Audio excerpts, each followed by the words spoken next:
भूतिया हवेली का रहस्य। सालों से वीरान पड़ी एक पुरानी हवेली, रहस्यमय घटनाएं और 5 दोस्तों का एक खतरनाक सफर। ये कहानी है एक डरावने सफर की, जहां मौत हर मोड़ पर इंतजार कर रही थी। सालों बाद जब अंकित अपने दोस्तों के साथ अपने गांव लौटा, तो उसे अपने दादा दादी से एक पुरानी हवेली के बारे में सुनने को मिला। ये हवेली गांव के बाहर घने जंगलों के बीच स्थित थी। गांव वाले इसे शापित हवेली कहते थे। कहा जाता था कि जो भी वहां गया वो कभी वापस नहीं आया। अंकित का दोस्त रोहन एक यूट्यूबर था और उसे हॉरर वीडियो बनाने का शौक था। उसने इस हवेली में रात बिताने का फैसला किया। बाकी दोस्त आयुष, नेहा और साक्षी पहले तो डरे, लेकिन फिर मान गए। रात 11 बजे जब पूरा गांव सो चुका था, 5 दोस्त टॉर्च और कैमरा लेकर हवेली की ओर बढ़े। हवेली के पास पहुंचते ही ठंडी हवा चलने लगी। हवेली बहुत पुरानी और टूटी फूटी थी। दीवारों पर दरारें थी और हर तरफ सन्नाटा पसरा था। जैसे ही उन्होंने दरवाजा खोला, एक अजीब सी बदबू आई। अंदर घना अंधेरा था।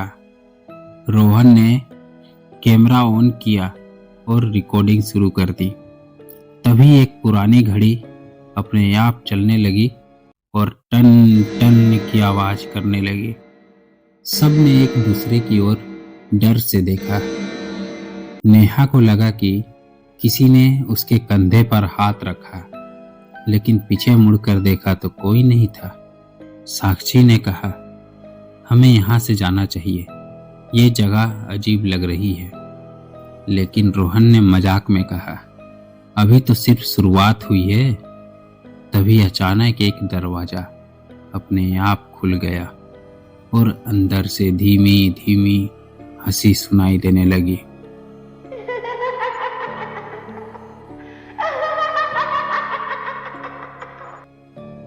वे सब धीरे धीरे अंदर बढ़े। दीवारों पर पुरानी तस्वीरें लगी थी, जिसमें अजीब चेहरे दिख रहे थे। अचानक आयुष ने फुसफुसाती आवाजें सुनी, यहाँ से भाग जाओ, ये जगह तुम्हारे लिए नहीं है। कमरे में एक पुराना झूला अपने आप हिलने लगा।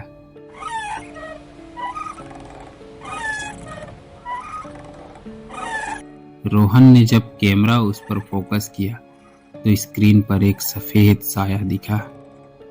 अब सबको समझ आ गया कि यह कोई मजाक नहीं था। उन्होंने बाहर जाने की कोशिश की, लेकिन दरवाजा बंद हो चुका था। अचानक नेहा की चीख निकली। उसके पैरों के पास से खून बह रहा था। फर्श पर एक पुरानी किताब पड़ी थी, जिस पर लिखा था, ये हवेली तुम्हें कभी जिंदा नहीं जाने देगी। अब सबकी सांसें तेज हो गई। अंकित को याद आया कि उसके दादा ने बताया था कि 50 साल पहले इस हवेली में ठाकुर रघुवीर सिंह नाम के एक आदमी की रहस्यमय तरीके से मौत हो गई थी। लोग कहते थे कि उसकी आत्मा आज भी यहाँ भटकती है। आयुष ने जैसे ही उस किताब को उठाया, हवेली में तेज हवा चलने लगी और सब कुछ हिलने लगा।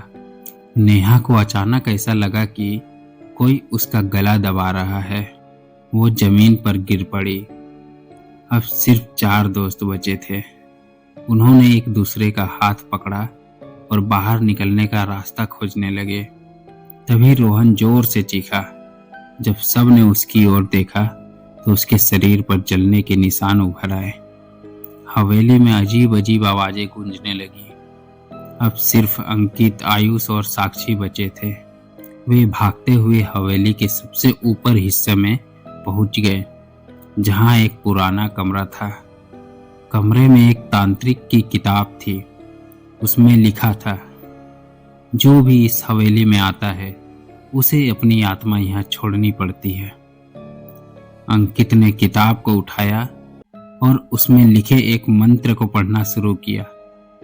तभी एक काली परछाई उसके सामने आई और जोर से चीखी। मंत्र पढ़ते ही हवेली हिलने लगी। हवेली की दीवारों से खून टपकने लगा।